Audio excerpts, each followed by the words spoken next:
Hello, and welcome to another episode of Inflection Point Wellness Podcast. I'm your host, Lauren Rose. Hello, everyone. Steve here. And today's episode is about love. Title is All You Need Is Love. I actually remembered to write it down this time. Usually I have to ask Steve, but go ahead and give them the disclaimer. So, as always, this is our Don't Sue Us disclaimer. Lauren Rose and Stephen Ellis are not licensed mental or physical health professionals and are not licensed to treat or diagnose any health conditions. All information and advice we share is based off our own research and understanding of studies conducted using the standard scientific process, along with our personal lived experiences and observations. Although we use psychological, medical, and other scientific studies as a reference, the information we provide is not to be used to replace a licensed physician's advice, but rather to be used in conjunction with your healthcare provider's instructions. We highly recommend you confer with and seek medical or mental health care if needed, and never ignore your body's responses to any new activities. Amen. So the first thing that you had is romance is but one element of making a romantic relationship work. And I absolutely agree with that. I know you had some things that you had written down, but I would also like to point out values being a really big one too.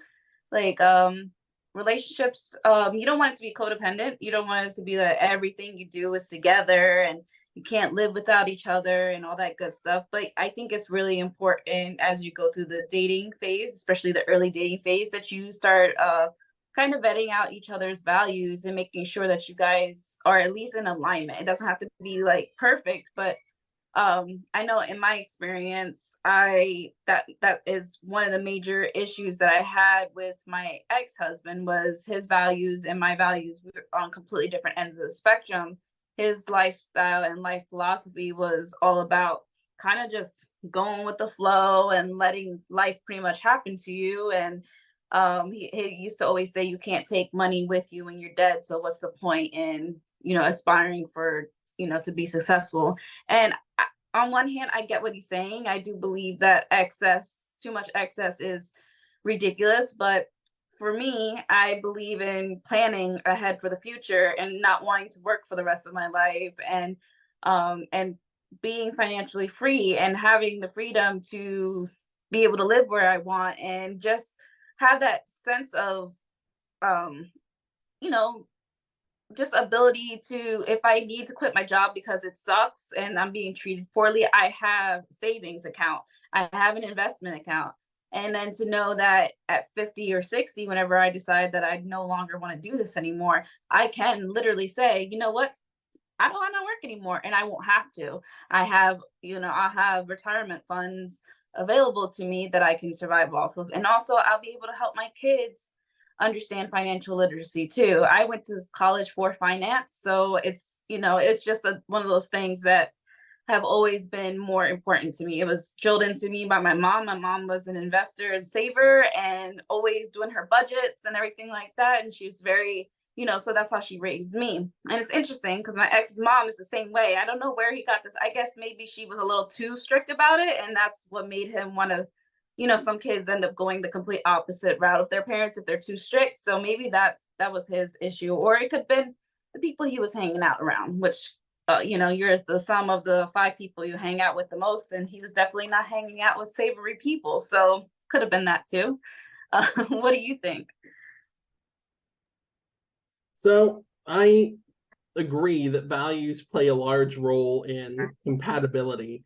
And I also believe that respecting the fact that people aren't going to be compatible, that can be a way of showing a little bit of romance to yourself.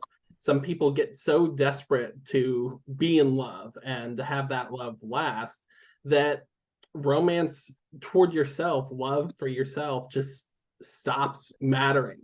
And you end up being pulled not only into your own shadow because you're not being your true self at that point, but the other person's shadow. And that oftentimes will allow your partner to become a narcissist, because even after they recognize that you're possibly suffering and you're just doing what you have to in order to hold on to that relationship, they're going to continue because they're not going to be called out due to the fact that you're so desperate to have some sort of love element in your life.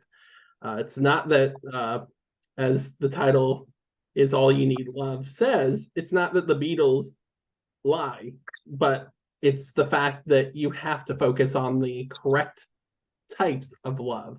You need to have a love for yourself in order to truly delve into what love means for another person to share it with you. I'm not saying that people can't have differences in values, but it really is a good indicator of whether you're going to have longevity in a romantic relationship as well as any kind of relationship.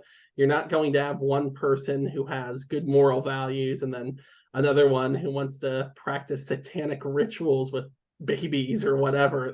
That's not compatible values. That's not how any kind of relationship works. You have to find people with compatible values and energy.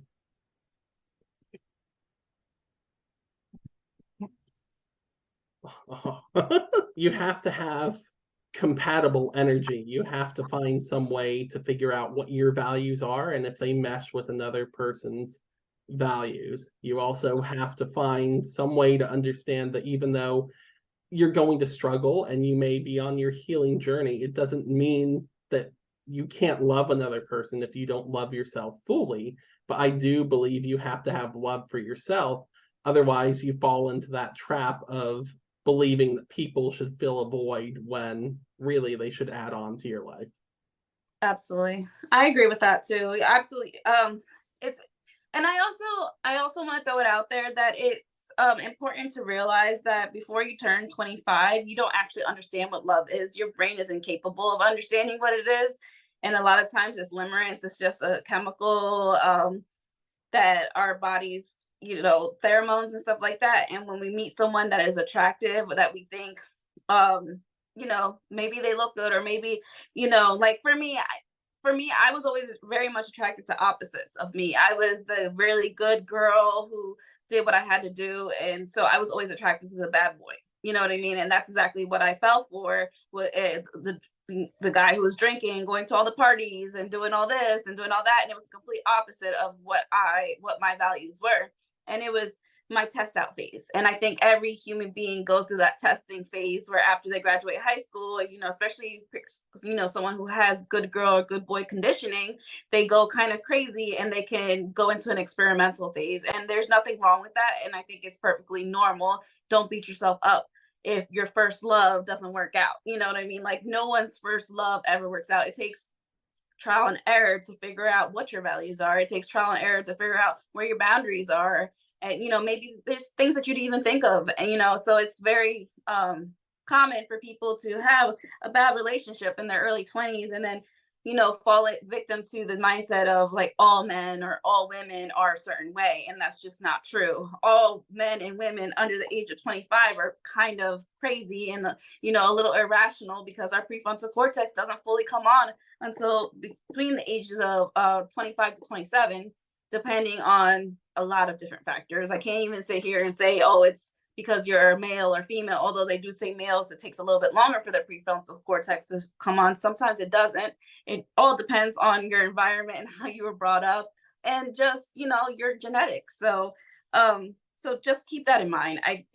Especially right now, all I hear on the internet and all these podcasts is people like 27 and younger who like hate the opposite sex and because they had a horrible, experience in their early 20s. And everybody had a horrible experience in the early 20s. There's not a single one of us, I will say some people, some people met their love of their life in college and they're still with them and they're happy and that's great for them. But it's the percentage of people that was their experience is very, very low. And so don't beat yourself up about it and just understand that life is a journey and, there's going to be ups and downs. And it's okay to experiment. It's okay to make mistakes. It's okay. It's not the end of the world if by 27 you haven't found the love of your life. It's okay if by 40 something you haven't found the love of your life. It's okay. Like, having a relationship should always be, like you said, in addition to, your life, and never your missing piece. No one else should be your missing piece. This whole talk about twin flames and soulmates makes me so angry, because it makes it seem like you're not whole on your own. You are whole on your own, and there is no such thing as a twin flame or a soulmate. There are people that you're going to get along with really well, and there's people that you won't, and that's it. If you love someone, it will work. And as long as your values and there's respect and all the other things that we'll talk about here, then you don't have anything to worry about. And that could be with anyone. It's not no one specific person sitting out there, or in some spiritual beliefs, there's like the soul divides into seven, and so there's only 7 people in the world that are meant for you. It's not true. It's not true. Those are just mindsets and things that people made up in the past to try to make sense of the world because of something that happened to them. And that's fine. That worked for them at one time, but it's not true. There is no evidence to support those claims. So the next topic we wanted to talk about was respect and how important that is. What do you want to say about that? Well, it's true. It should be common sense that any kind of relationship will grow from respect, but unfortunately, for many people who have trauma and they haven't begun that healing journey, the people we've talked about previously that have reached that point of victim mentality, they expect respect, but they're not going to show it back. And that's not how that works. It's a two-way street. When you're in love with someone, one of the ways that you show that is by respecting them. You respect who they are as an individual, not just as your partner. You respect that they have boundaries. You respect where they are along their healing journey, even if they haven't begun it. You're not expected to play therapist, just as an aside to that, but you are expected to understand that we have all undergone some sort of trauma and that we all deal with it in our own way. Everyone is at a different point in their life along their healing journey, even if one person or many people have yet to begin that journey. As long as they're not making it your problem, because it's not your problem at the end of the day, it should not be an issue. And you mentioned earlier that people in their early 20s have had terrible relationships. And I'm just putting that out there for anyone listening. That includes those of us who are involved in this podcast. My first relationship, and I don't even include it in the number of people I'm dated, was actually when I was 23 years old, because I came from a family that, with me, they were rather conservative. You don't have sex before marriage, you don't date until after college, yada yada. Whereas with my brother, who's 5 years younger, he turned 14 and they had him prepped for that intimacy. Okay, fine, you're going to raise your kids differently, but let me tell you, you have to let your children be individuals, because kids are going to develop at different rates as well. And I don't resent my upbringing at all. I've come to terms with it. I have healed from it. But I do believe that if I had been allowed to develop in my way, maybe I wouldn't have hung out with someone who was 33 and had 3 kids while I was 23. Because while I was 23 and she was 33, I was definitely more maturely developed mentally than she was. Because at 23, you're not financially set, but I was expected to pay for everything. I was expected to adhere to her schedule only. I was expected to basically play babysitter while we were spending time together. And I'm sorry, but that's not how you develop a romantic relationship. And at the end of it, it was 2.5 months of just spending time together. I don't regret it, but the reason I don't count it, folks, is because when I went to end it, because I reached that point of just having enough, I had to end it through her best friend. And her best friend was like, she didn't even consider you her boyfriend anyway. It's like, okay, I will never consider her my girlfriend. I'll just consider her an experience of my life if that's the way she's going to be.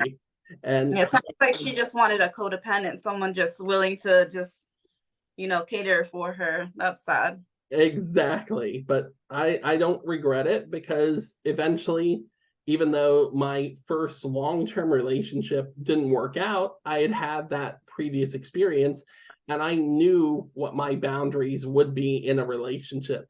Did I stick by them? Not entirely, because I was in that people pleasing stage. But what I'm trying to get across to anyone watching or listening is that it is a learning experience. You're not going to have just one true love. You may have multiple loves throughout your lifetime.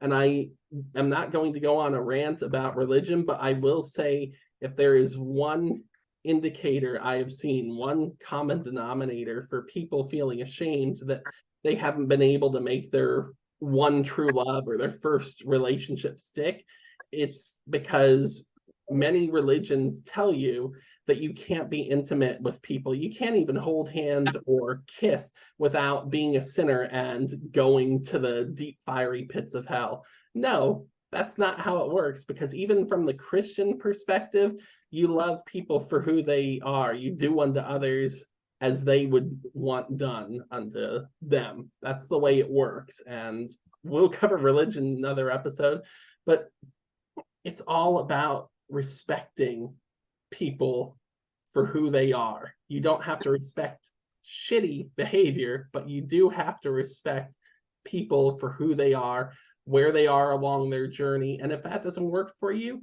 the ultimate form of respect in that situation is being able to communicate with them and walk away from that relationship without holding any grudges, because a lot of people will bring their baggage into relationships that follow every other relationship.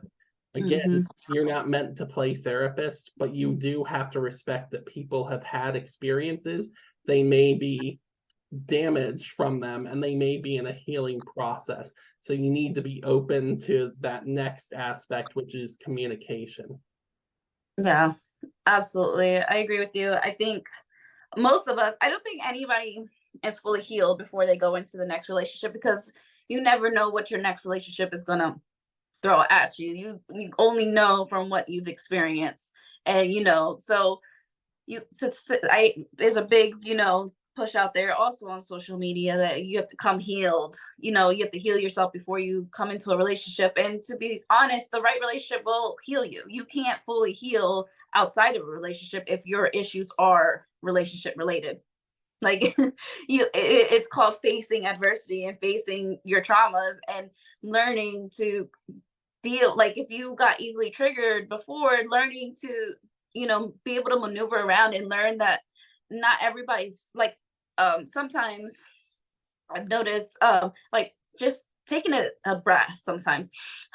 Sometimes that'll trigger people, and it's because of their past traumas, because maybe they had a really explosive parent, or experience, or maybe their past relationship, that person was really like triggered easily, and would be really snappy. So it's important to understand that someone doing that, it's a natural body regulation system. It's what we humans do to regulate their nervous system unconsciously. We don't do it consciously. It's literally, so if someone does it a lot, it means that they have a very easily dysregulated nervous system, and that's not your fault per se. It could be their background. People that come out of the military, you'll notice they sigh a lot, and that is their body constantly trying to put themselves in coherence because they were in a war zone. Like, could you imagine shaming someone for having that bodily like reaction? And also people with autism, ADHD, and other neurodivergencies, their nervous system naturally go out of balance very easily. Their natural way of seeing the world is through sensing. They don't really they don't take, like, the way their sensories are experience is they've taken a lot more than your average person. They're I think it's the hippocampus. I forget which part of the brain it is. but is actually literally larger than the rest, than, non-neurodivergents, what, neurotypicals, I guess is what they call it. So they can just sense more things in the world. So it's a little bit harder for them to focus in on one thing and not take in all the different sensory things. And so them sighing or needing a little bit more time to come back into coherence is not always your fault. And people need to learn to like not take things so seriously, and as if, a lot of people, I don't even think they realize how narcissistic they actually are by taking everything so personally and thinking that everything's about them. That's an extremely adolescent and childlike thing. All children think the world is revolved around them. They don't understand that there's a million different variables in a person's life that can make them irritable. You snap at a child and they automatically think they did something wrong. They have no idea that it was something that happened at work, or maybe you and your partner were having a fight or something like that. That's something that they learn as they get older. But for the first 7 years, and sometimes even into puberty, up until 12, 13, kids think everything's about them. And it's something that we as parents have to teach them. And if we don't take the time to teach them emotional regulation and emotional, literacy, then they will continue as adults to take everything really personally and be, narcissistic. And it's not their fault. Like, whenever people say the word narcissist, we see it as such a negative point of view. And it is negative on one hand because it does hurt people. But we also have to understand that narcissistic behaviors come from, it is a defense mechanism. And I mean, they had to be that way to survive their environment. And no, they shouldn't continue to take it with them into every environment. But we can't sit there and always attack the narcissist. We have to be understanding and realize that narcissists come from a horrible environment, and they are not, they had to develop these behaviors to protect themselves. So it's important to just be understanding and be compassionate and empathetic. And if it's not working for you, it is what it is. At least you gave it a chance, and as long as there's respect there, as you said, the next topic is communication. As long as you're able to talk to your partner and be able to express yourself, because that's another thing, is everybody complains about their partner, but when I talk to them and say, well, you're telling me about it, but did you talk to them about it? Oh, I can't talk to them, blah blah blah. What do you mean you can't talk to them? Have you tried? When you do talk to them, how are you going about it? Are you saying you, it's all you? Are you being accusational with them? Or are you saying, hey, when these things happen, I feel this, you have to bring it back to yourself so that they realize it's not their fault, it's all you. And then they can be like, oh, I'm sorry. It's not my intention to make you feel that way. And then you have a discourse and you talk about it. And sometimes those discourses can get heated. It's perfectly normal to argue in a relationship. I think, people have this weird fairy tale, Disney princess thing in their head where relationships are constantly, on this equal standing ground. And that's just not how it works. There will be days where your partner is just having an off day. There, as women, we are moody. A lot of us deal with PMS. And if you're neurodivergent, you deal with PMDS, which is an extreme version of PMS, which, I have that, where for 2 weeks, I have a lot of energy and I'm really happy and go lucky. And then for the 2 weeks after ovulation, I'm irrational, and I know that about myself. And so I try to, reel myself back, and I try not to engage with people as much. And I try to get my rest and just do my self-care practices and kind of go within instead of being so extroverted. And, as you get older, you'll notice these, and especially if you journal, as a woman, I think everybody should be tracking their cycles and writing down their moods and tracking their moods, because that's how you'll find out about your cycles and understand, at this time I'm like this. So what can I do what kind of coping mechanisms can I put in place so that I can communicate better? Or, let my partner know, hey, it's that time of the month. I'm going to be a little bit more sensitive. I'm sorry if I come off a little bit more snappy. I'm sorry if I don't have as much energy as I usually have. I'm a woman. It's just part of being who we are. We live it. Sometimes we get shamed for being women in a man's world because men don't have it as much. They do have their moments. There is a man cycle where they also have what they call men's PMS. but it's not nearly to the extent of what women go through. And, for us, it can be extreme. And, it's important to know that about yourself so that you can communicate that to your partner and talk to them and be willing to apologize when you do mess up and when you are out of line, and be like, hey, like for me, there's a lot of things, memes and stuff I see out there, like, oh, you shouldn't have to apologize, blah, blah, blah, for who you are. Yeah, for who you are as a human being. But if you mess up and you're rude and come off mean, and you have to apologize. That's how you build connections. I apologize all the time. Sometimes I get defensive, and with my partner, he won't even mean to be mean, but sometimes just his tone or whatever. And I'll be in one of my PMS moves or something, and I'll take offense to it. And, I apologize, like, hey, and it might be a day or two later, I'll just think about it. And I'm like, you know what?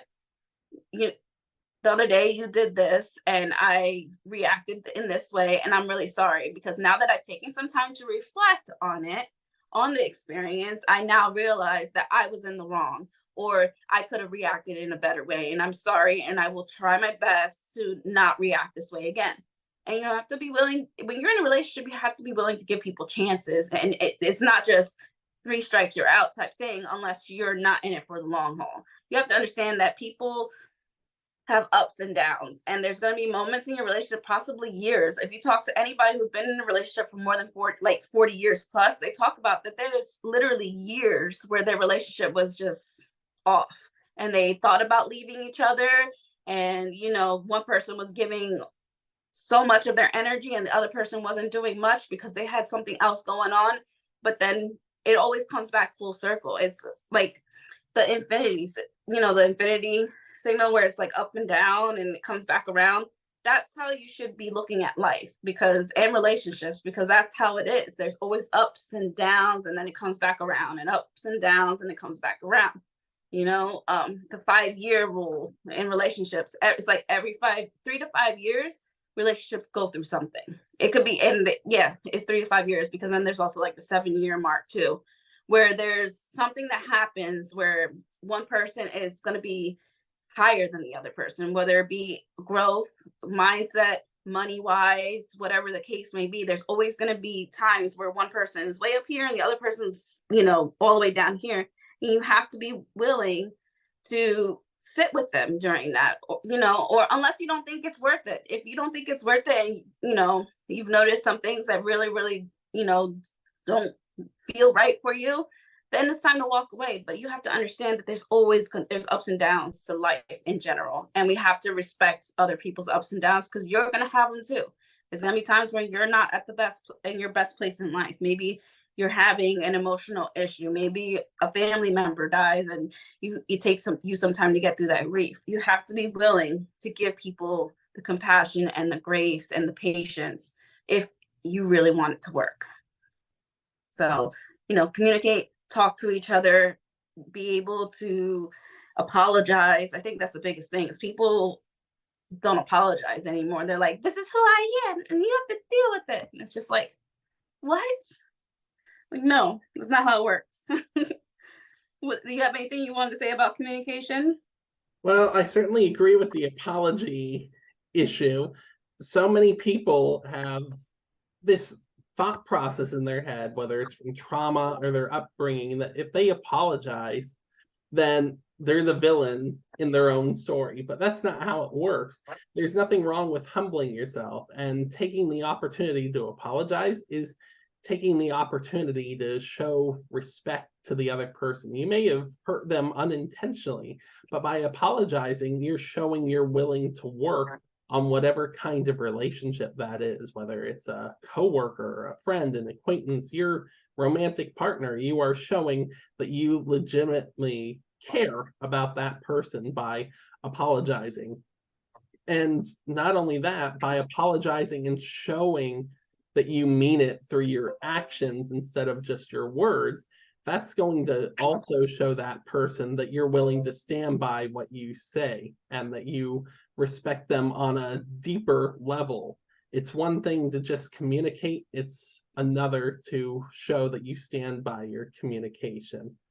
And on the other end of that communication spectrum, people need to have the courage to be vulnerable and actually communicate when something is going on with them. If they're in pain, if they're having a rough day, if they have a need, if they need assistance, there has to be communication on that end. Because as I've said before, we are not mind readers. This is Mhm. not some sci-fi world. We do not have the ability to do anything but try to empathize and try to read body language. But there's so many people out there with so many different sets of skills. You may not be able to read body language. You may not be able to get in tune with someone else's energy. That's okay. Everyone's got different skill sets. So if someone is having some form of issue, if you've hurt them, it does behoove the person who needs to communicate to actually get out of their own way and communicate. And you have to, going into the next one, you have to be consistent in being able to communicate. Mhm. People will learn if they are willing, and if you are consistent in respecting one another's boundaries, if you are consistent in understanding another person's needs, which you can learn if you're willing to put in the work in the relationship, and you can grow as individuals. And within every kind of relationship, that consistency is going to be there.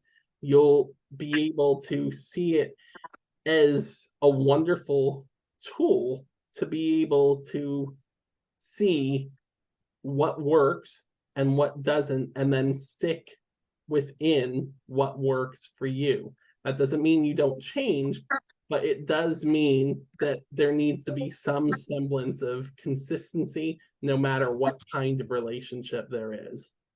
Yeah, I think that's huge, the last part that you said, because I think some people, when they hear the word consistency, they mean that people have to stay the same and have the same values for the rest of their lives. And it's important to realize that people grow and they get different interests, and they realize different things are important at different stages of their life, especially if you have children. When you're having infants, you're going to have different priorities than when, they're a little bit older, or, same with, when it comes to finances. You're going to have different priorities at different levels of your, income. So it all depends on what's going on. It's consistency is more about consistently communicating, consistently showing compassion, consistently, you can have certain things like, we watched a really good podcast. I wish I would have wrote down the name of it, but they were talking about how a really like good consistent rule of thumb would be what she had called team. And what it was is touch for T. And that means at some point every day, make sure that you have some contact. Whether that's your love language or not, all humans benefit from touch. It helps us to co-regulate our nervous system. So even if you're having the worst day of your life, touch, a hug, holding hands, just sitting with your partner and having those intimate moments without the need for sex, or planning your next move and stuff like that. It's really, really important for long lasting relationships to have those moments of touch. I forget exactly what all the words mean, like what all the words were for each TEAM, but it was all communication, making sure that I think E was education. So talking to the other person about what you learned that day, or which I do all the time. My boyfriend thinks he has to think of I'm absolutely annoying, because I'm always, I'm a nerd and I love learning things. And I don't mean like video game nerd. I mean like I'm a hardcore sit there and watch Harvard um college professors talk and learning about neuroscience and about technology and stuff like that. Like that's fun for me. Like I'm on the next level nerd. Um so yeah, so E was education. So just taking the time to be like, hey, you know what?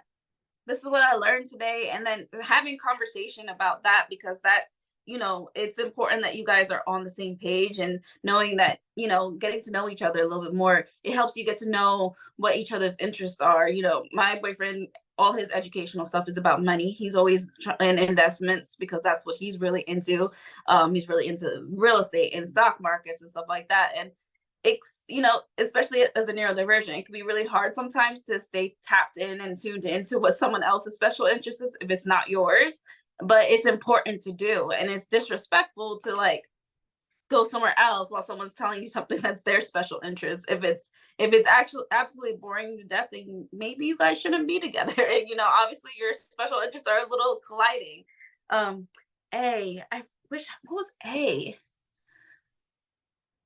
I put it in the chat.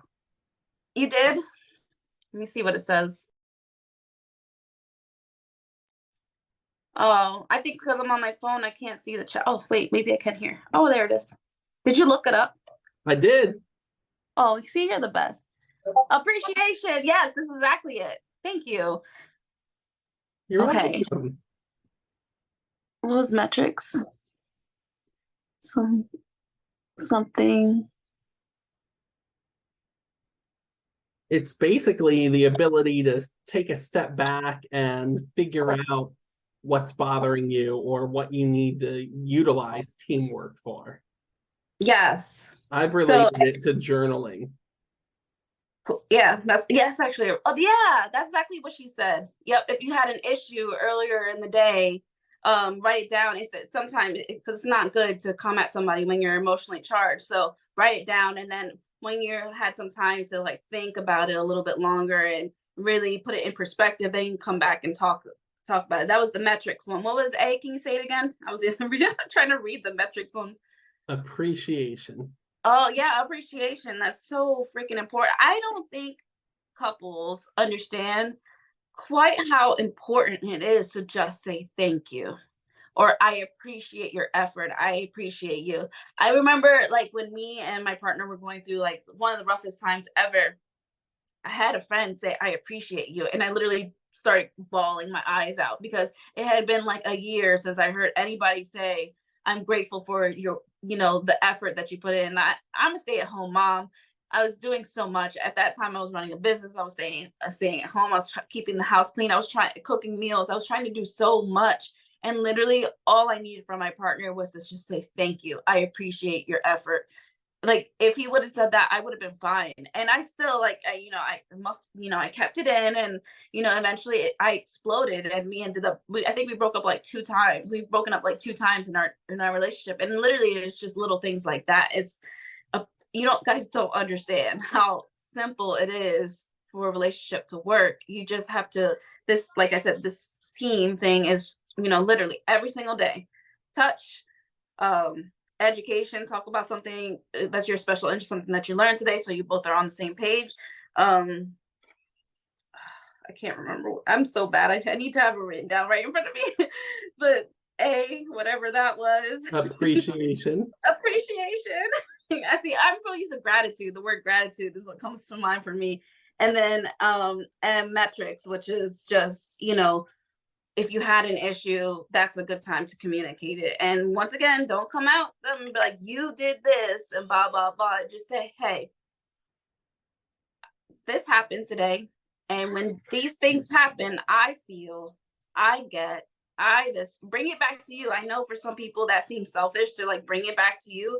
But to be honest, when you do that, it makes the conversation go a lot easier because you're not putting all the blame on someone else. You're saying, because at the end of the day, it is a you problem. It's not an everybody problem. It's most likely a you problem. And especially for women that are listening or watching, we tend to have a lot more problems with things than men. Men are typically a lot more easygoing and kind of go with the flow. So taking that time to, say, hey, this happened today. This is how it made me feel.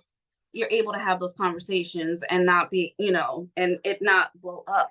Some people say, you gotta, don't be passive aggressive, have that conversation immediately. I don't think that's always the right case unless it's time and place for it. You know what I mean? There's a time and place for everything. And I think it's a lot better for you to take some time outside of the issue to think it over and gather your thoughts, because when you're emotionally charged, your thought process, you're incoherent, your nervous system is a mess, you're got all these chemicals going through your body creating all this cortisol, and you're not in your right mind, you're not in your prefrontal cortex, you're not rationally thinking. So it's important to take a step out of it, go on with your day. And sometimes you might find, you know what, that problem or that thing that was bothering me isn't really an issue. It was just an issue for me at that moment because I was having a moment myself. I know for me, like I said, I'm a stay-at-home mom. Sometimes when my partner comes straight home from work, I'm not super excited to see him. And it's not because I'm not excited to see him. I am excited to see him. It's just that my my nervous system is, I'm through the roof. You know, I've been dealing with pulling babies off of each other from fighting, because right now my boys, that's all they do is fight all day. And calming, my oldest is very emotionally charged. Like, he is a lot of work, you know what I mean? And I don't mean that in a negative way. I mean, like, he needs my co-regulation. He needs me to take him to the side and do breath work a lot. It's constant me, you know, diffusing his little ticking time bomb, where the other two are kind of like, they're a lot easier. And it's interesting because I love, like, I know all people are different, but I feel like he's had more attention his entire life than the other two have. And I think that's why they're a little more aloof than he is, because he's used to having that attention and that he needs it now. Whereas the other two, they need attention when something drastic happens, like they hurt themselves or they're getting frustrated because they can't figure something out, you know, like kind of like within normal bounds. But my oldest, who had me for 10 months just at home with him, constantly in his face, you know, and also his grandfather and everybody else just constantly giving him attention. Now he's gotten so used to having that one-on-one time that if he doesn't get it, he loses his freaking mind. And that's why balance with raising your children is so important, because you give them that constant attention, and they become, it's like they need it. They need it to go on with their day. They don't, and when they don't get it and they're, you know, not with you, they learn, well, they don't learn how to be okay being individuals and on their own. So, you know, that's something that we're working on, and it's been rough. It's been rough. He definitely needs a lot more attention than the other two, and it's 100% because of the fact that he had me undivided attention for a long time before. You know, well, not super long, but you know, he had that undivided attention for so long, and now these other two come along, and he's just constantly having to fight for my attention. And he does not like it, and it's you would think he'd be used to it by now, but he's not. It's interesting, you know, because they say like that first year tells you, you know, it's all about how they're going to live for the rest of their life. And I see that very clear with them, very clear. The other two have always had to not fight for my attention, but they've always had to learn to self-soothe and kind of figure things out on their own and be a little bit more independent, because I couldn't feed, you know, I tried to feed two babies at the same time, but it was really hard. You know what I mean? I couldn't change diapers at the same time. You know, I'm only one person. I couldn't always do, you know, I always had to divide my attention up. And okay, so it's time for me to have some Ezra time for me to have some Aria time for me to have Atreus time. It was never, they never got to experience one-on-one full-on time with me. And I'm starting to question a lot of parenting rules out there now, because I'm like, because giving all my attention to the oldest has made my life very, very hard. But it is what it is. It'll be interesting to see what happens as they get older. So that was, do you have anything else you wanted to say about consistency? No, I honestly think that's a very good transition, because you mentioned wanting to see what it's like as they grow, and that leads perfectly into a willingness in relationships, especially in love, to change and adapt, because the person that you fall in love with at the beginning may not be the same person, at least internally, that you have to continue to work to love. Because I've mentioned this a few times already, love is work. It is not like you see in the movies with the old style Disney. No Prince Charming is going to come save you. No Jessica Rabbit is going to leap off the easel and just coddle you. That's not how it works. You have to continue to work on love, just like you work on yourself, hopefully each and every day through self-care, through your healing journey, and just pushing forward in life each day. The same thing applies to any relationship, but especially romantic relationships, because you tend to be tied more deeply to that person. That Mhm. person may find that they hate their career and want to make a change. That's not only a change for them, because again, you're tied to them on a deeper level. So you're going to have to respect that change or correct them and explain to them that it might not be the best time. It may put the relationship in a rather stressful period. It may put a strain on the relationship. It may be a deal breaker for some people. Everyone's got their own boundaries within a relationship. But I do feel that everyone should at least be willing to adapt and change and recognize your partner's willingness or their need to adapt and change as well, especially in this day and age where relationships are becoming redefined. People are able to be their true selves more and more in society. Yes, we have a lot of problems still, but that's because people who dwell in their trauma will revert to horrible acts such as racism, homophobia, all kinds of oppression and discrimination. But for the most part, with these incoming generations and some of the current ones, we are seeing people be accepting of other people for who they are. So you have a lot of relationships, and it's becoming a tale as old as time at this point, where one of the changes that people tend to see in relationships is where they may have thought they were heterosexual, they find later on that now that they're able to be their true selves, they're not. So if you're in a relationship with a partner who has that realization, you might have to adapt to it. You may no longer be compatible. And that doesn't make your partner or you a bad person if that change ends up ending the relationship, because that's a significant change. Even smaller changes, such as someone wanting to change their so something extreme like that, or what some people would see to be extreme, could be an indicator that you have to adapt to that change. But something as small as changing your hairstyle can bring about tension in a relationship, even a romantic relationship, because as I said, society is changing. You don't have to be business proper anymore. I have quite a few people within my organization that have come in with green, purple, rainbow hair, and there's nothing wrong with that. If you're able to perform the job, who gives a flying F? If you are being true to yourself and it's not hurting anyone else, who cares?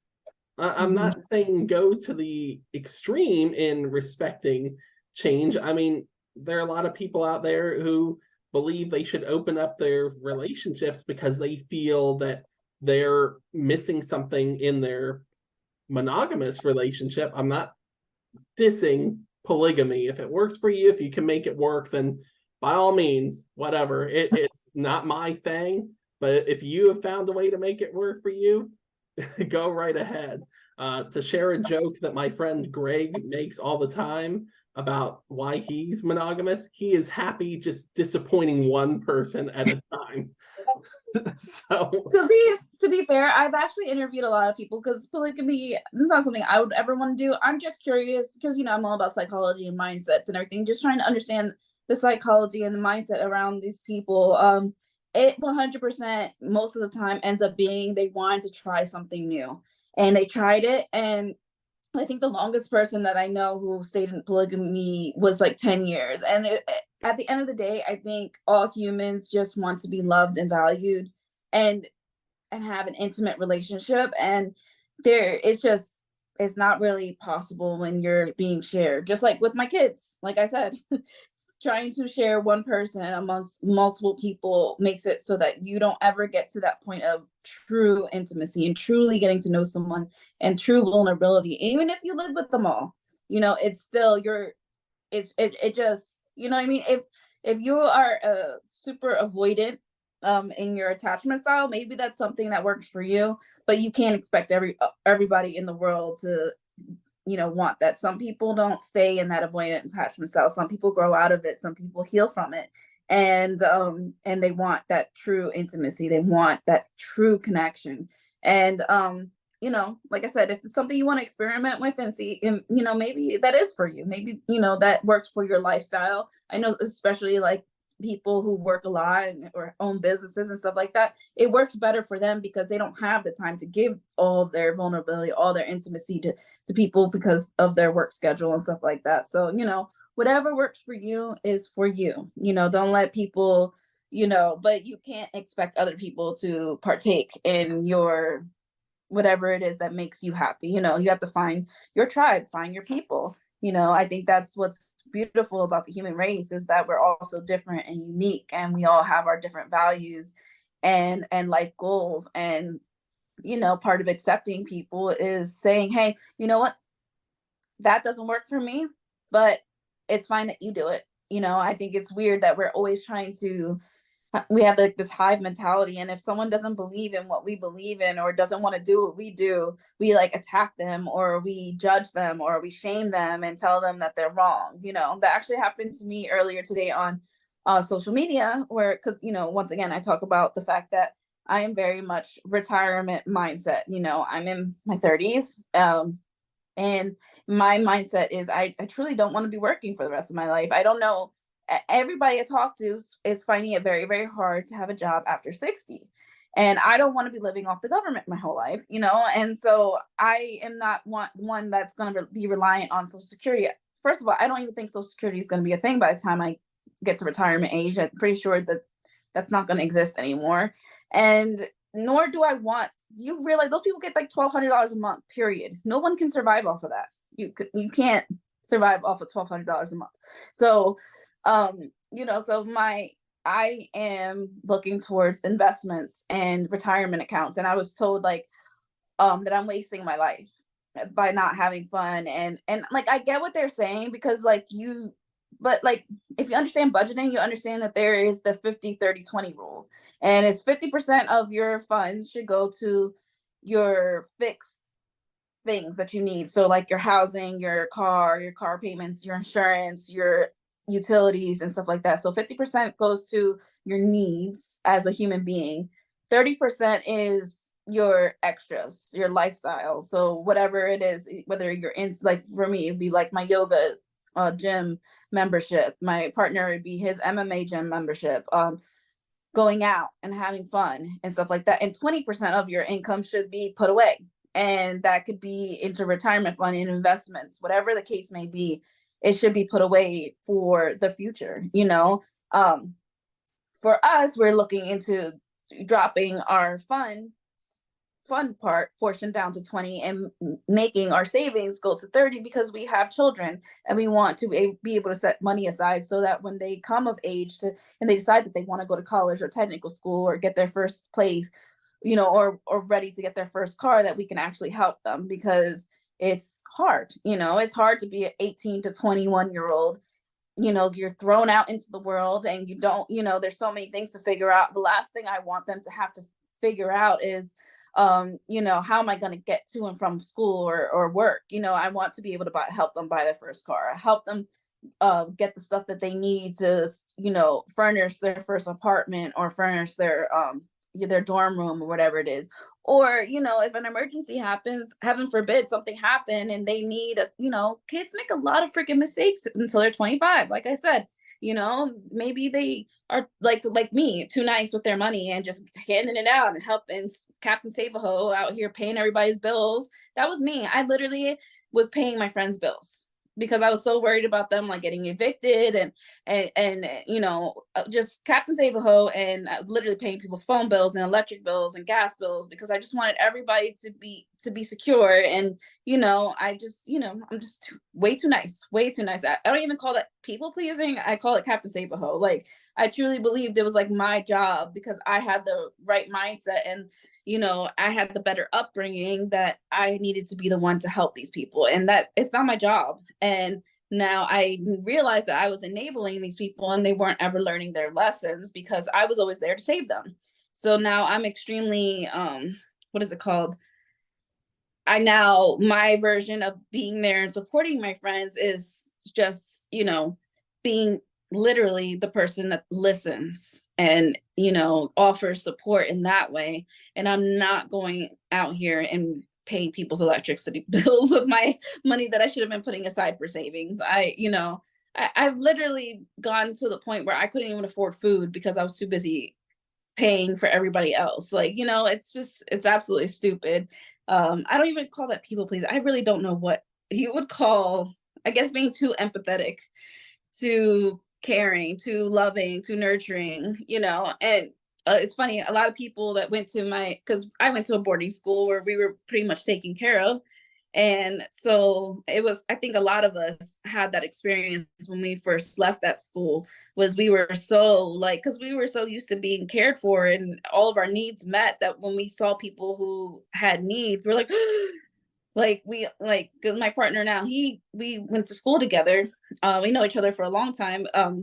He had the same experience when he went to college, where he was the one giving everybody rides and going out of his way to help people. And then it came down to the point that when his car did break down or he needed gas money for something, nobody was around, and people only do what you allow them to do to you. So if people are taking advantage of you, it's because you're allowing them to take advantage of you. You're doing too much.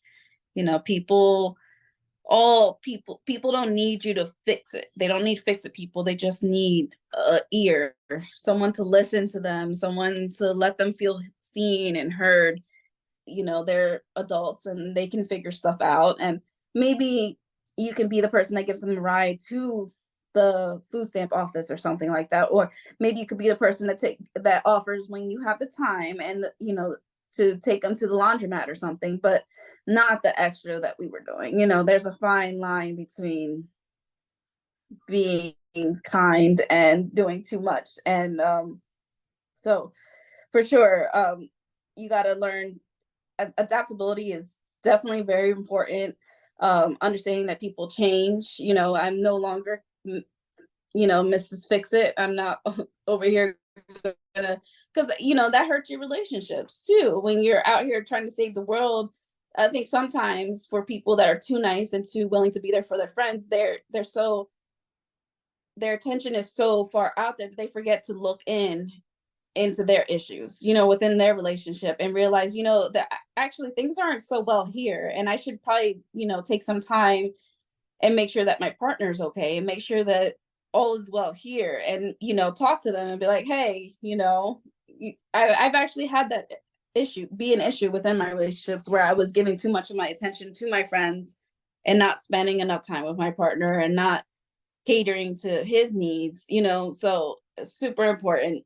And realizing that people grow and they learn from their mistakes, and sometimes you do have to kind of, I mean, you definitely want to communicate with them and let them know, like, hey, what's going on is not good, but sometimes you have to let them learn their lessons, let them, give them a little bit of space to have those learning lessons, because you can tell people things all you want. You can try your best to be a good friend or a good partner and coach them, but at the end of the day, these are lessons that I think every human has to go through. Doing We all come to a point where we have to balance ourselves out, and it often comes in our 30s and 40s where we're like, okay, well, I did too much of this and not enough of this. And we all are constantly seeking balance within our lives, whether we want to admit it or not. So, savings, it might be important to me, it might not be important to you, but you can't sit there and attack me for it and tell me that my values are wrong and that I'm greedy for money. I'm not greedy for money. I just don't want to work for the rest of my life. It's that simple. It's that simple. So the next topic you put down is knowing when to walk away. And I think this is the hardest for people. It's so, knowing when to walk away is probably the hardest thing for most of us, because unfortunately, a lot of us didn't get a chance to witness what a healthy relationship was. I know I didn't. I never saw what that was. So for me, it took, for especially for with my ex, it took my friends to kind of come in and say, hey, like this isn't normal, this isn't right, and is this really what you want with for your life? Is this really what you want for your child? Because my mom kind of just, with my dad and my stepdad, she no boundaries, no respect. It was, it was weird. I don't understand, and she didn't like it either, but she stayed.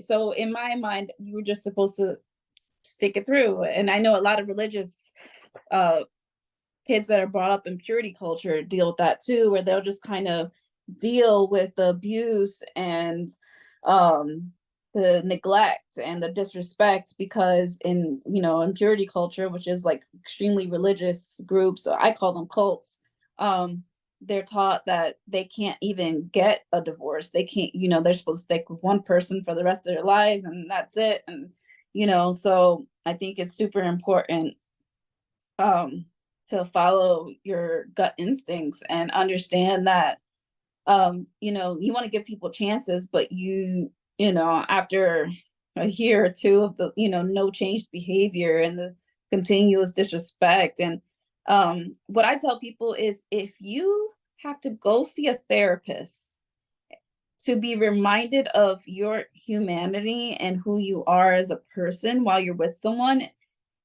that's a clear indicator that there's something wrong. That for you to have to reach out to a third party, that's usually an indicator that something's off there. And you know, so it's hard to say, because everybody's like values and what they're willing to take within a relationship is so different, and everybody sees life differently. But man, I'll tell you what, if someone's cheating on you or constantly disrespecting you and constantly crossing your boundaries and making you feel like you're nothing and you're worth nothing, and causes you to have a mental health breakdown, like it's probably a clear sign to walk away. What do you want to say about that one?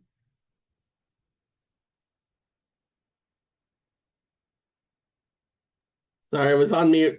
I agree with that.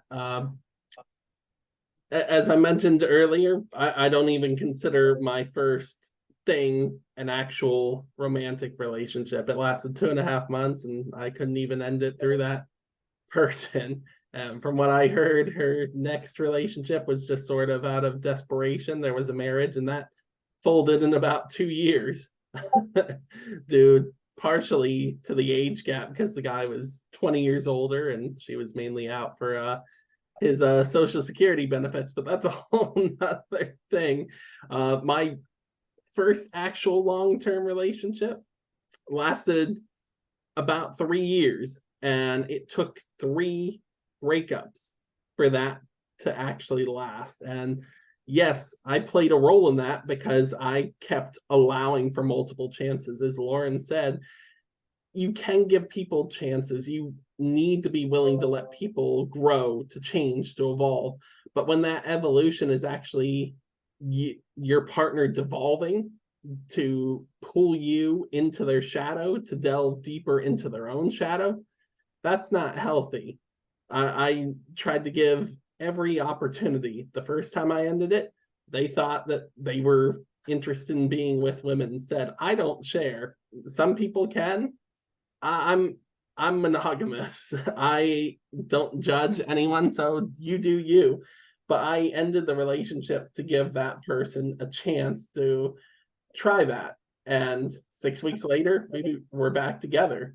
The second time I ended it because their upbringing was extremely toxic, and that might have been why I was willing to be overly empathetic. I was not intentionally suffering from white knight syndrome, but that's what I refer to it, that you're trying to save someone and you're trying to show them a better opportunity at the expense of your own needs, to the point Mhm. that you suffer. And a Yeah. lot of people suffer from that, but you have to grow out of that, and you have to understand what the indicators of you being involved in that are. So I wound up, after doing all this work involving helping them separate from that toxicity and them saying, well, maybe we can get along. I was like, no, you do that. I am not doing it. But then 2 weeks later, we were back together. And it wasn't until 3 years into the relationship, after everything I'd done, my honor was questioned. I am not a perfect person, but one of my boundaries is, unless I've given you an indicator for you to question who I am as a person, you do not cross that boundary with me. So to come home and see animals that you are meant to be taking care of suffering, and me having to step in when they are your animals, and to have that question, no, I was just done. And obviously the relationship wasn't meant to last, because in less than 2 weeks they were out on the prowl for the next person anyway. So Yeah. I would say that that was beneficial, because that helped me the next time around to really understand when to walk away, to look for those red flags, those signs that the relationship was not going to last long term. And granted, that next relationship lasted 2 years, but there's an asterisk there, because I suffered a pretty severe trauma during the course of that relationship, not my partner's fault. I'll get into that in a later episode, and I will definitely have to put a trigger warning at the start of that episode, because it involves a pretty volatile act. But after that act happened, it wasn't about what I needed. It was about what my partner expected. And I'm willing to be, again, overly empathetic, because when something happens to you, naturally it's going to affect your relationships. It's going to affect your partner. But there's a balance. If it becomes all about that person instead of you being able to take the time to heal, that's a red flag right there. That is crimson blood red. And I should have ended it, but because I was not my full self, it took probably a year and a half for me to get back to not even what I was. I had to rebuild and become a new version of Steve. I had drawn up new boundaries, and eventually, when they hit a point where they were unwilling to recognize again that there was toxicity in other relationships they were dealing with, similar to my first partner, I took a step back and I said, look, if this is what you're going to do, I'll respect your relationships, but do not expect me to have empathy if you're going to continue to walk through the fire and get burned, knowing that that's what's going to happen. And you know what? That's what happened. They had a complete mental breakdown, and I showed no empathy for it, because not because of the fact that I wasn't taken care of when I was at my lowest, but because I had set those boundaries. I had communicated with my partner, and she just did not want to listen. So it taught me a lot, and now I understand what I need. And I think you have to have those experiences so you can learn what's going to have you walk away from a relationship. It doesn't even have to be a permanent thing. So many of your friends, of your family, they're going to tell you, well, you were an idiot for being with so-and-so. I can understand the thought process, but at the end of the day, it's what you want and what you need that matters the most. You can love your family, you can love your friends, but if they are trying to control you and tell you that you are lacking intelligence because you've stepped away from a relationship, and you eventually come back to it because hopefully you've seen a change in growth, then those people are suffering from trauma and a bit of toxicity themselves. Because part of being in any relationship, you don't enable people to delve into toxicity, but we all need to be willing to allow for growth, for change, for evolution. There are many people I know of who have had to have separations because they've been drawn into their partner's shadow. And once they get out of it, they realize that they still love this person, but Mhm. stepping away was one of the most selfless things they could have done, not just for themselves, but for that other person, because hopefully that allows that person to grow. And maybe there will be a reconciliation, maybe there will be a connection again, but don't count on that. Yeah. Count on showing yourself the love you deserve. One of the sexiest things people can do for themselves is to invest in themselves. Lauren talked about investing financially. Hey, you want a zaddy? You want that sugar baby lifestyle? Then be sexy for yourself and invest financially in yourself. Find yourself a job that still has what young people have probably never heard before, a pension, a 401k, find some sort of self-sustaining finance, and woo, I'll have what she is having, because you will be set at the end of that period where you just are sick of working. You will be set.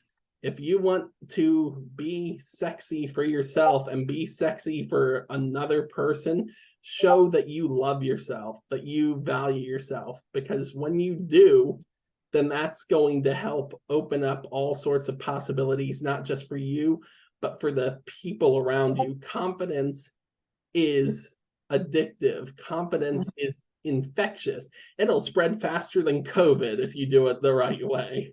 And there ain't no vaccine for loving yourself the right way. It's Hmm. just that every once in a while, loving yourself that right way means having to step away, whether it's temporarily or permanently. And that kind of delves into that last area, that the end of a relationship is not the end of you. It's not the end of the world. It's Hmm. just a new beginning, because from the ashes of whatever you're dealing with, you can rise as a, it's cliched, but it's true. You can rise like a phoenix and start something new, something better. Even if that something better means you head back to a person you've been with before, you find someone else. You don't. You just invest in yourself and you find a new way to love and grow and learn, because that's what life is about. It's about the Hmm. journey. Yeah, absolutely. I love that you talked about the fact that it's okay to go back, because that's actually like one of those big memes and quotes out there is like you can't ever go back to what broke you. And on one hand, that is true. But on the other hand, a lot of the really great relationships that I follow, and even the relationship experts that I follow, they will talk about exactly what you said, how sometimes having time apart and growing apart makes you realize what you had and how important that person was to you. And then they come back together and it's even stronger than before. That's exactly what happened with me and my partner. We, like I said, we've broken up twice, but every time we come back together, we're stronger.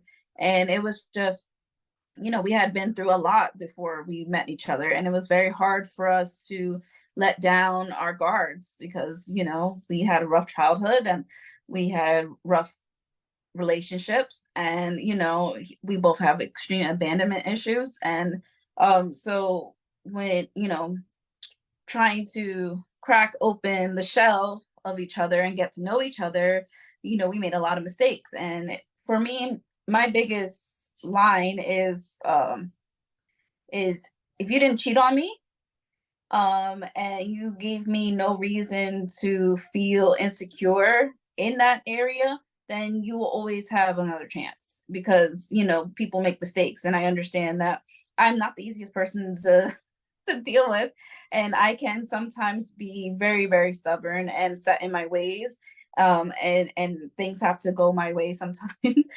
And my partner is the same way, and we've learned through our breakups what is truly important to us and what we can actually be lax on. And maybe we don't need that boundary. Maybe that boundary is more of a control issue thing, because like I said, both of us, we went to the same boarding school, so we have very similar backgrounds. We both come from Spanish. I'm Puerto Rican, he's Dominican, but we both come from the same kind of ethnic culture background. We're single mothers, who like hated men and who were very hyper independent and individualistic, and had a lot of doom and gloom pushed on us. So it was I know some people call our relationship a trauma bond, and I I don't think there's anything wrong with trauma bonds. I think trauma bonds can sometimes be your best. All my friendships and relationships that were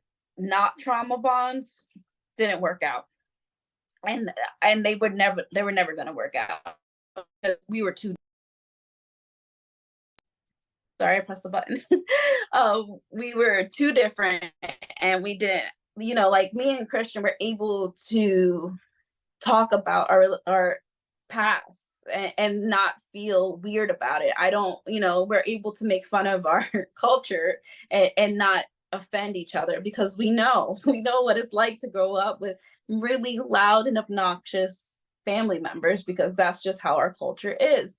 And if I try to say certain things about my culture to other people and they think I'm being racist or something, I'm like, dude, it's okay to make fun of yourself. It's okay to joke about things. It was not fun growing up with really loud, obnoxious people. I'm sorry, you know what I mean? And I make fun of them to their faces too. They know, you know what I mean? Like, me and Christian are not just not like them. We're more quiet and low key people, and there's nothing wrong with that, you know? And it's nice to be able to have those experiences that we can both laugh about, and that we can both say, we've come a long way since, back in high school when we first met. And and even be able to talk about those times in high school when we met, and how like we weren't even really good friends back then. Like we were in graphic arts together and we hung out every once in a while, but we weren't like super close or anything. But I truly believe that our shared experiences, even though they were apart, were is what makes our relationship so much stronger. I think sometimes people feel the need to find someone like the complete opposite. Like if I were to date someone who had like an upbringing like yours, where you were like in purity culture and super Christian religious, I don't think romantically it would work, because it's just not who I am. I'm a little more confrontational. I would hurt your feeling. I've dated someone that comes from that, and I was seen as too aggressive and too, narcissistic and blah blah blah. And it was just too far apart. Our worlds were just too far apart, and there was no middle ground that we could come to, because everything I did was offensive. Everything I did was toxic. Everything, you know what I mean? And it's just like, so I think it's wrong to say that trauma bonding is a bad thing, or anything like that. I think it depends on if you're willing to work with that person, because trauma bonding can be really hard, because you're looking in the mirror is what's happening. When that person is triggered, you have the same triggers. You have the same defense mechanisms, because you grew up the same way and you were brought up in the same culture and the same everything. So most likely you're going to be very similar. And sometimes looking in the mirror can be very uncomfortable, and dealing with yourself, you know what I mean? It's like it really is just like dealing with yourself. And sometimes I've had times where I had to really sit back and just be like, you know what? I do the same shit. I literally do the same thing. And so I can't judge him. I can't be, I could be upset all I want, but I'm not going to hold it against him, because there are times when I do the same exact thing. It's kind of creepy how similar our defense mechanisms are. But I love that. I think we both acknowledge that and realize that in each other.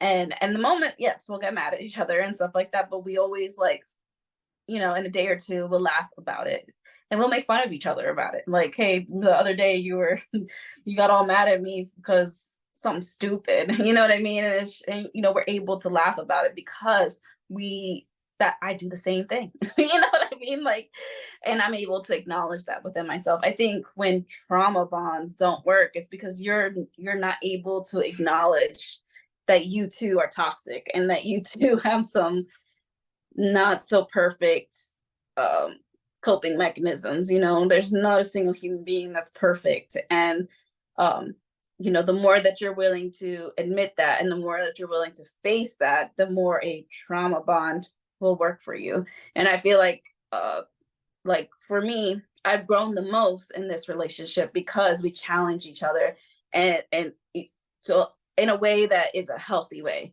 Like my ex, he never challenged me. He never questioned anything I did. He was just so blasé and aloof and just wanted to do his own thing. It's like as if I felt like he didn't even care. It's just as long as I let him play his video games and let him nerd out all day, he was happy. And that's fine. And I'm glad that he found someone that is okay with that. But I'm always looking to do more. I can't just do that all day.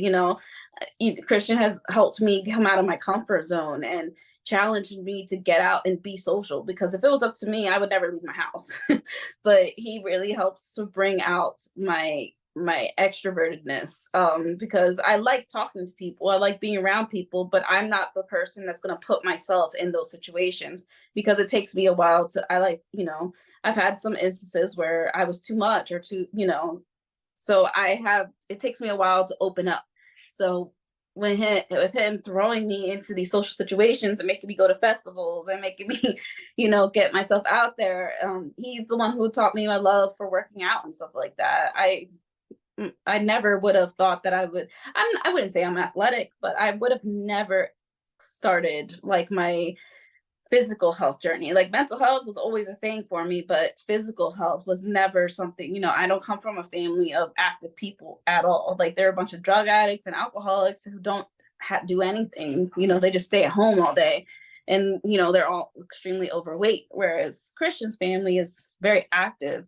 So it's been really healthy for me, because he pushes me to my limits. He pushes me to try new things and to not give up. And, sometimes I get mad at him about it, because we will always choose a familiar hell over an unfamiliar heaven. That saying, ever since I've heard it, it's stuck with me because it's so true. Like we seek our comfort zone, and it's so hard for us to get out of it. And if our comfort zone has been really unhealthy our whole lives, it's not normal for a human to seek out the unknown. The unknown is naturally very scary for us, because we are built to be scared of the unknown.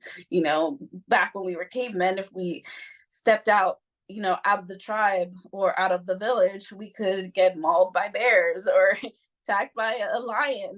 So it's in our DNA to stay within our confines and never venture out of our comfort zone and our routines and our cycles. And it's been something that I haven't always liked, but I appreciate and I'm grateful for.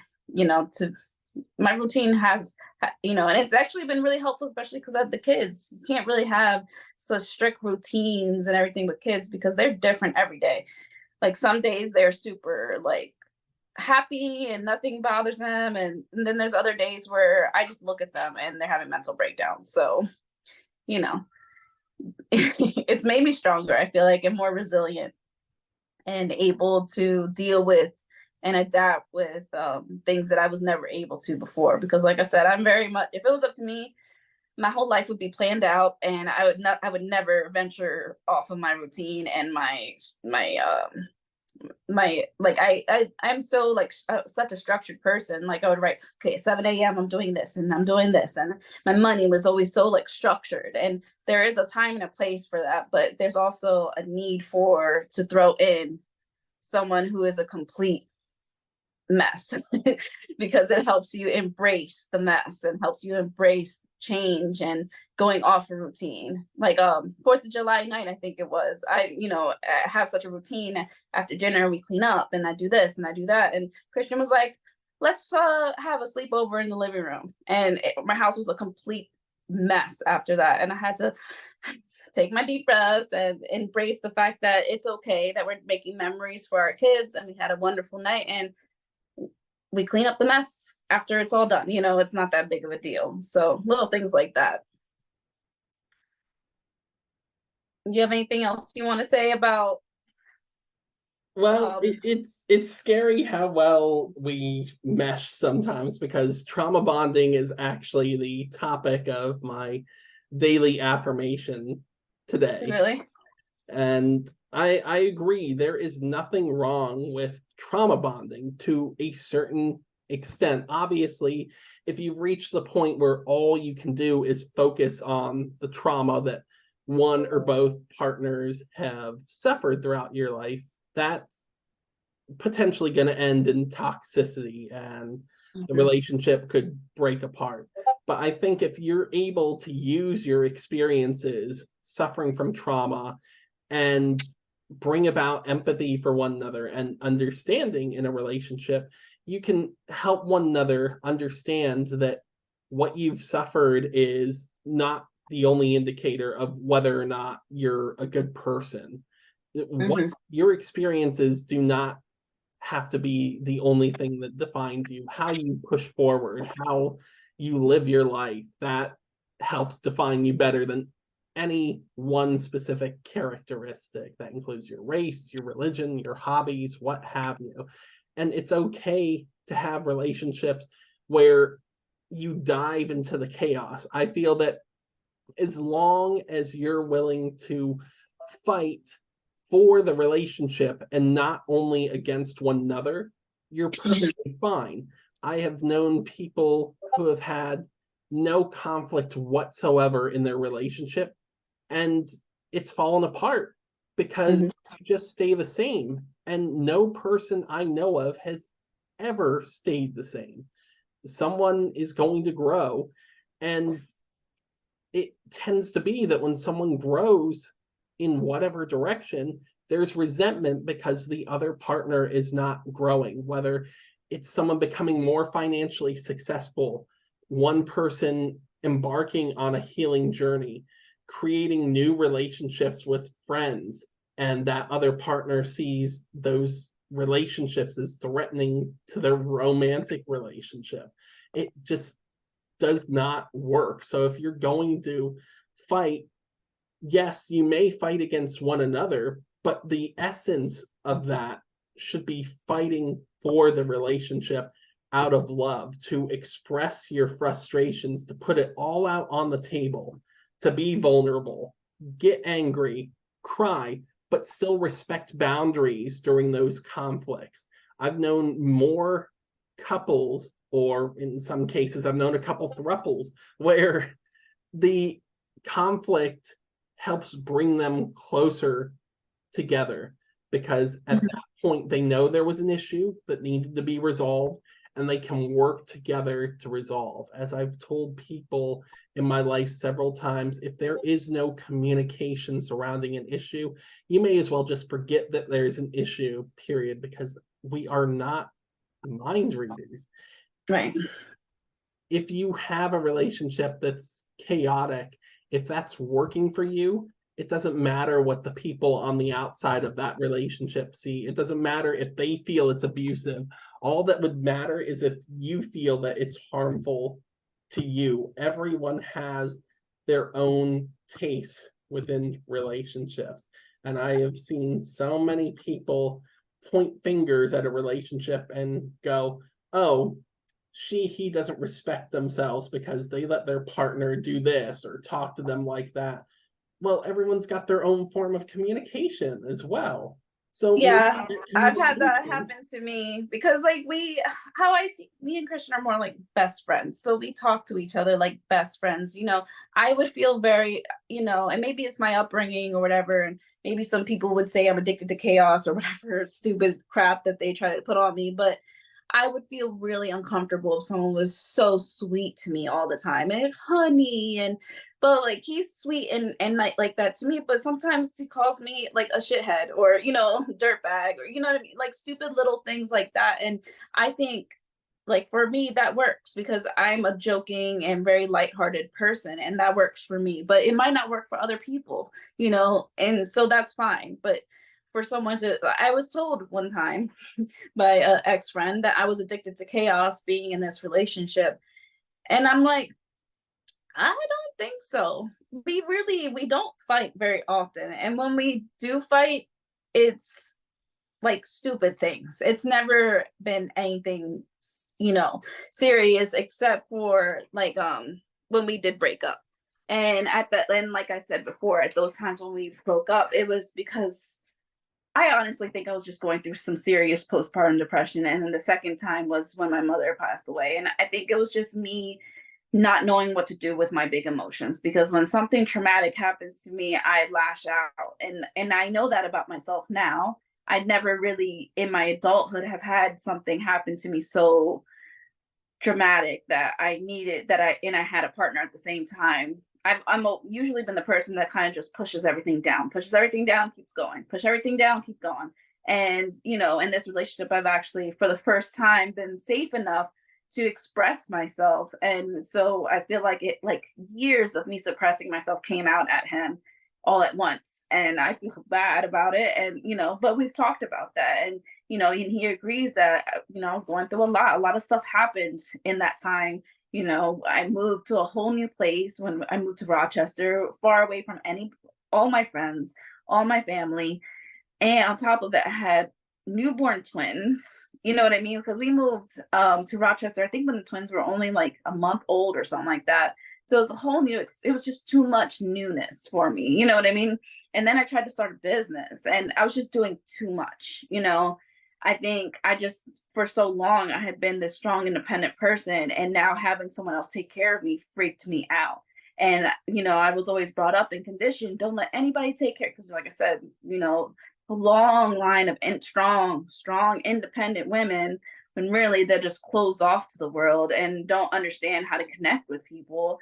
And so when I had, a safe person and someone who was willing to do all the work so that I could take care of my kids, I didn't know what to do with it. And I lashed out in ways that I shouldn't have. And if it wasn't for the fact that he, thankfully he deals with people with mental health, within, because he's a medical professional. He knows what a mental breakdown looks like. He understands what all those things, and he understands my past, because I was, when we first started talking, I was very open and explained, my drug abuse issues, my past relationship and those abuse issues.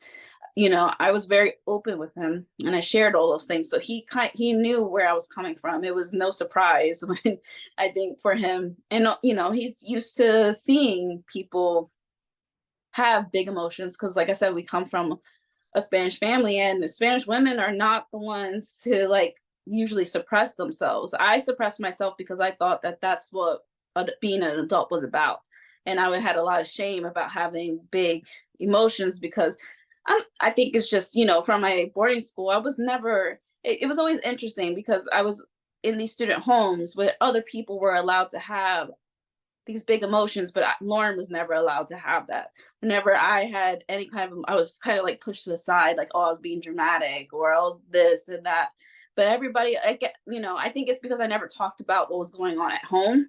I always kept that stuff to myself, whereas the other girls would be very vocal about their traumas and stuff like that. So the house parents were more empathetic towards them. For me, my family taught us, keep that stuff to us. Like, whatever goes on here, it doesn't leave the house, type of thing. We didn't talk about mental health issues. We didn't talk about anything. It was, our family was very small, and that was it. If we had a problem, we went to each other, and you don't talk about your business to other people. So, it took me years to be able to open up, and, and even now I still sometimes just, was it today or yesterday? We had talked about before that I had stopped smoking marijuana, period. And he told me the other day that he wanted to start smoking again. And I didn't say anything. And I just kept doing what I was doing. And he came back and he's like, I'm gonna do crack. And I didn't say anything. And he was like, really? He's like, you're not gonna say anything at all? And I was like, I mean, what do you want me to say? Blah, blah. And he's like, I mean, you're my partner and we're in a relationship. And if you have a problem, you should say something. And so I finally let it out, like, hey, well, it costs money and blah, blah, blah. And we're not really good with it. And I let it all out. But, I was just doing the typical Lauren of suppressing it all and not saying anything and letting people just do their own thing.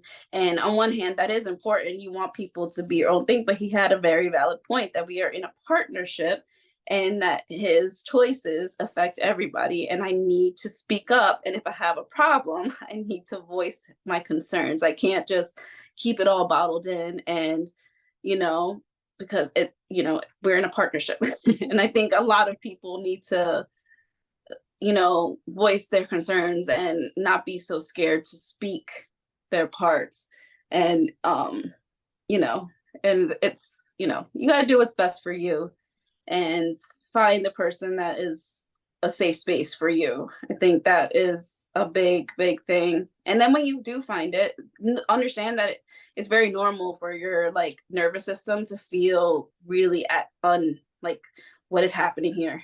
Like when you've been in a really unsafe space for your whole life, like I have, and to finally find someone that is accepting of you and willing to communicate with you and work with you, your mind is going to fight it, and it's going to be like, this can't be possible, this is weird, and you're going to fight it, you're going to try to run away from it. And I think that's a big thing for people who experience CPTSD, and BPD, to really struggle with. I know for me, like I said, it's been really hard for me to accept that this is a safe relationship, because I don't know what that means. I don't know what it feels like to be safe.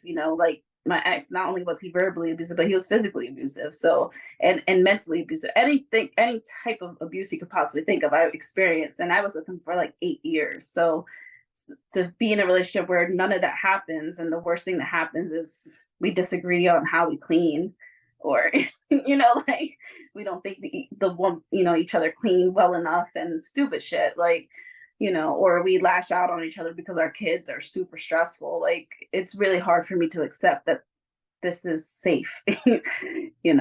So the end is a new beginning. I think that is super important, because I'm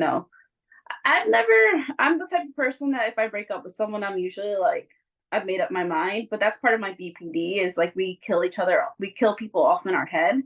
So it's really, I've never had that issue where if I break up with someone, I like think the world's gonna end. For me, if I break up with someone, I'm like, well, what's my next move? And I literally, you don't exist to me anymore.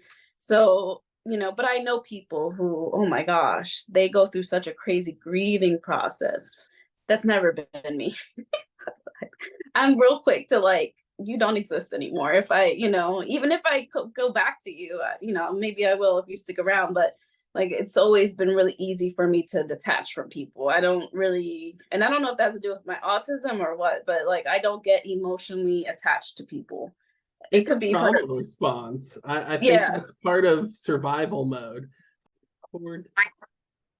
It's perfectly normal. That's a trauma response. It's not that you don't love or care about the person that you've cut the threads with. It's just the fact that you have reached that limitation, and for your own mental, physical, spiritual well-being, you need to let that person go. We've all reached that point in our lives, and I completely respect and validate that, because I've been there as well. And you never know, people do come back into your life, or they sit on the periphery. It just so happens that it has to come from actually being willing to grow, to put the work in. You cannot be the only one putting the work into any form of relationship, be it a coworker, a friendship, a romance. And I love the emphasis you've put on how your relationship works, because I feel that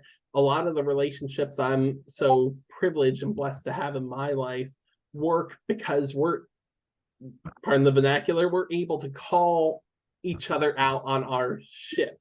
I feel so blessed to have you in my life. And Greg, if you're listening, you Greek geek bastard, I appreciate you too, because you may have a very peculiar way in some people's minds of expressing yourself, but you're honest and genuine, and you call people out on their shit in a way that has them take a step back and think. And you do the same thing, Lauren. You know me, I'm very complimentary. It comes from a place of being genuine, and I don't sugarcoat things. But you and I were able to challenge one another, and we're not going to be like, Steve's such a dumbass, he can go fuck himself raw or whatever. We are able to disagree with one another. And I think that's what you found in your relationship, that even in those moments where it doesn't feel like a completely safe space, as you said, he can go, hey babe, I got 5 on it, I'm gonna go take care of this. And you think about it and you realize he's just messing around with you. I Yeah. love having people in my life that are going to challenge me, that are going to call me out, even if it's saying, Steve, don't be a moron. Just look at it from a different perspective. And those are normally going to be the people that legitimately care about you. We don't need to have a bunch of yes men in our lives. And I feel that that's how you can have a new beginning in many of these relationships, especially romantic relationships out there, whether it's with someone you've been with before or someone brand new, because you've established that boundary not only with that person, but with yourself. You're able to recognize what's not just a want, it's a need too. You're going to be able to be challenged so you can continue learning. And one of the keys, and I've been using this phrase for years, is that if it comes from a place of love, if you build a bridge with that love, you build a better future.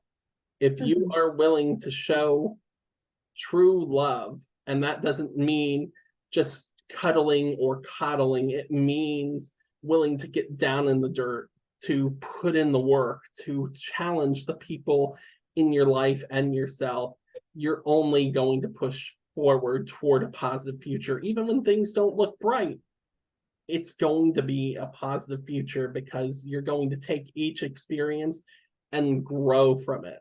Even if it does take time, you're going to find some form of growth from it. Yeah, I think the biggest takeaway from this podcast will be just realize that you don't have to get it right away. That most people, it takes several failed relationships, and same with business, same with life, same with everything. It's going to take to fail several times before you find what works for you, before you find that balance, before you find what are red flags and green flags for you. And I think it's very important that you find what works for you and not for anybody else. Like someone's green flags and red flags are going to be different than the next person and the next person, because everybody has different value systems and goals and, you know, just what they deem important. You know, some people, you know, probably would hate to be with me or my partner because we're not. So, you know, we are a little bit confrontational and a little more aggressive. You know, it's just how we were brought up, our culture, how our environment, and what shaped us to be who we are. And that's fine. You know, it's okay sometimes to have to walk away, you know, and to realize that it's not the end of the world if a relationship doesn't work out. You know, sometimes what happens next is the best thing that could ever happen to you. It's okay. And it's also important to make sure that, you know, like I said, communication, respect, boundaries. Can you hear all that? You know, all those things are there, and to be compassionate and empathetic and realize that, you know, whatever works for you may not work for the same person. One of my favorite quotes is, what is chaos to a fly is normal to a spider. You know, and that's so important. And it's stop taking relationship advice from memes and people that are these podcasts. A lot of these podcasts are full of people that are just hurt and angry at the opposite sex. You know, if you are going to take relationship advice from anything, you know, make sure, like Brand Brown is a really good one to take relationship advice from. She's been with her husband for 40 years. So, you know, make sure that you're following people who have the experience to back up the words, and not just some random 20-something-year-old that started a podcast. Or, you know, you want to make sure that, you know, and even if it is 20-something-year-old, maybe they have something good to say, but make sure it follows what is right for you. You know, make sure that you really take the time to do the internal inventory and what, what do you want in a relationship? What do you not want in a relationship? You know, like I said, I've been told that I am addicted to chaos. I'm addicted to, that I'm toxic and blah, blah, blah, because I stay in my relationship. Because I've been in a relationship where nothing happens, where, and to me, that didn't work, you know, and then I have a friend who she was the opposite. She dated someone who was, in a relationship like mine and she hated it. And now she's with someone where they never fight and she thinks she's happy. So who knows? You have to do what's right for you and not let anybody else dictate what is good for you unless it's truly, red flags, like the person cheating on you, the person beating you up, the person, um, like constantly invalidating you and telling you like I said, I've been in relationships where I was told I was stupid, that I was never going to find someone else because nobody wants to be with a single mother and all sorts of, or I was told that nobody liked me, and after a while that starts getting to you, you start questioning yourself and like maybe there is something wrong with me, and you start believing these narratives. It's going to take me a long time to,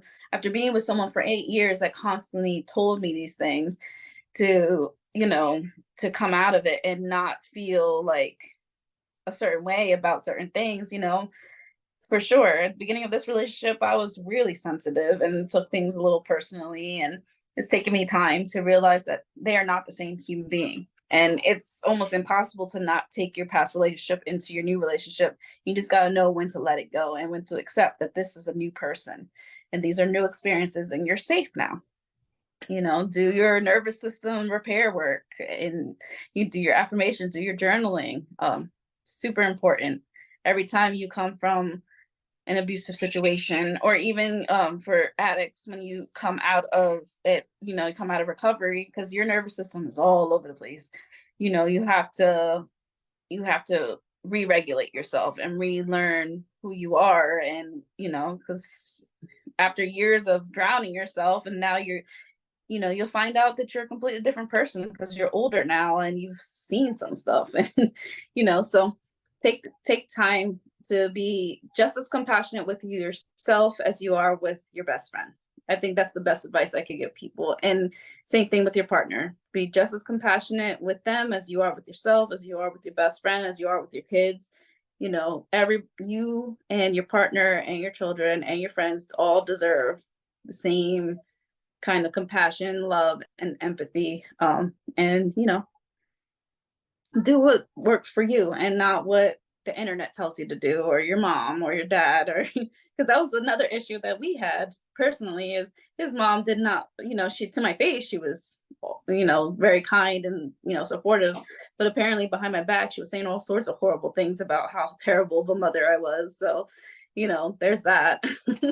And I think a lot of relationships are going to deal with that, because especially moms with their sons, no one's going to be good enough for their son. It's just how that works. So something every woman's going to have to deal with, and you're going to have to decide if it's worth it or not. And, and maybe your partner has to put up some boundaries with their mom. That's what we had to do. So Reach into the crowd. I can tell you, just in this last decade, I've had to have the sit down twice with my parents about, honey, are you ever gonna find anyone? Are you sure that you're actually interested in women? Yes, mom. Yes, dad. And first of all, it wouldn't be your business whether or not I was. I just have to be able to work on things myself. It's not your job to find me a partner. Well, are you sure? Yes, I'm sure. Thank you. But if you are, I completely accept you as well. If your 40-year-old marriage is just a cover, I totally get it. I love you. I accept you. Parents do things that they do out of love, but they also do things that will annoy the ever-loving crap out of you when it comes to life in general, but especially romantic relationships. Mm-hmm. Because they are looking at you through the lens of what works in their relationship, not Yes. what works for you in a relationship. So yeah, that, and also moms get their children stuck as a little tiny child for a long, like almost forever. Like I know even for me, my oldest is, oh my God, he's gonna be 15 this year in the end of September. And to me, he's still my little 8-year-old. And he will probably always be that way to me, even though I'm looking at him and he looks like a grown ass man. It's really hard for mothers to accept that their children are grown. And, it is what it is. And something, like I said, I've never been really overbearing with my oldest, so I don't think he'll ever have an issue with like having to lay down boundaries. But a lot of people, when they get into a long-term relationship, have to lay down boundaries with their parents. I I don't want anybody to be like my brother and wait until their mother passes to finally go out there and get themselves a relationship. My brother was like so worried about letting my mom down that he didn't even try until she passed away. And now he's been with the same girl. They moved in together, and they're, and he's like in his 40s. And I think it's sad that he waited so long. And it was because every girl that he brought home, my mother was so critical about, and he didn't realize that that's just what moms do. That's their job. And it's not our job to make them happy, and they're never going to be happy because, they want the best for you. And it's just how it is. No, and mom, dad, I hid my first relationship from you for 3 years and you didn't realize it. So yeah, enjoy that. You do not have to tell your parents the full truth. They are there to love and guide and hopefully accept you. But if they don't, then you know what? Even they can fuck off, honestly. It's Yeah. just the way it is. Yeah. Sorry, folks, if you don't like cursing, but that's just the way it has to be indicated, because when it comes to love, we want our parents to love us as well. But our parents are sometimes going to have a little asterisk next to that love. I'll love you if you're that way. And just like romantic love, parental love should not come with a requirement or an asterisk. So take what Lauren said with whatever way you want to take what I say however you want to take it. We are not relationship experts, as we have said in the disclaimer. We are just living our lives and giving you hopefully the benefit of our experience so that you can learn, grow, and evolve in your own way. Because at the end of the day, what we want for you is just to be in a safe and healthy place, and what defines that, only you know. Exactly. Absolutely. And in the description of this video, I'll make sure to put the team acronym and the proper definition for each one. I know I butchered that part of it, but hopefully you guys understood what I was trying to say. And I'll have it in the description below so that you can refer to that and not have to try to figure out what I was trying to say. But yeah, because those are things that should be consistent in your relationship. The team, that is beautiful, and I love that framework. And just communication, respect, and a willingness to grow with your partner. And yeah, I hope you guys enjoyed this episode. This is going to be a long one, I think. Love is complicated. It's so complicated. And I can't stress enough how much no one can tell you what to do, think, feel. It's on you. It's something you have to experiment with, and you have to figure out what works best for you. Because if I listened to everything that everybody ever told me, I wouldn't be with anybody. I'd end up having to be single, just like most young people these days are, because they're so busy listening to what social media and podcasts and their friends think.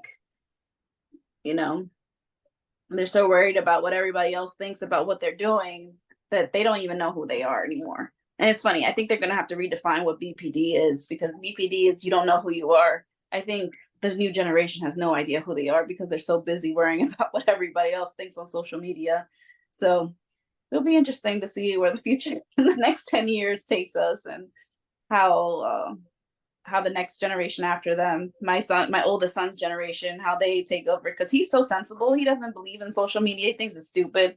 He only has Facebook so that he could talk to me on Messenger, because, sometimes I don't have a number to call because, I always have social media. So times get rough, I turn off my phone real quick. No shame in that. I mean, I don't talk to most people on the phone anyways. I'm not a phone person. I don't like talking on the phone. I'd rather talk to you face to face and have like some one-on-one time. Yeah, I think that's the most uncomfortable part of any aspect of my HR job is to have to still call people over the phone to do reference checks, or back when I was working ER to do the investigations that way. It's so much more wonderful to engage with someone face to face, but I get it. I totally get it. You have to be able to reach people in different ways, and I'm more than happy to accommodate. But everyone out there, everyone watching, listening, take the time to understand that the best way to love another person is to learn to love yourself and be able to push forward from that. I'm not saying, as I mentioned earlier, you can't love someone without having a full love of yourself, because life is a journey, but it comes from a more pure and genuine place if you can learn to love yourself, to emphasize how that love transitions to other people. Absolutely. Thank you for listening. Have a good one.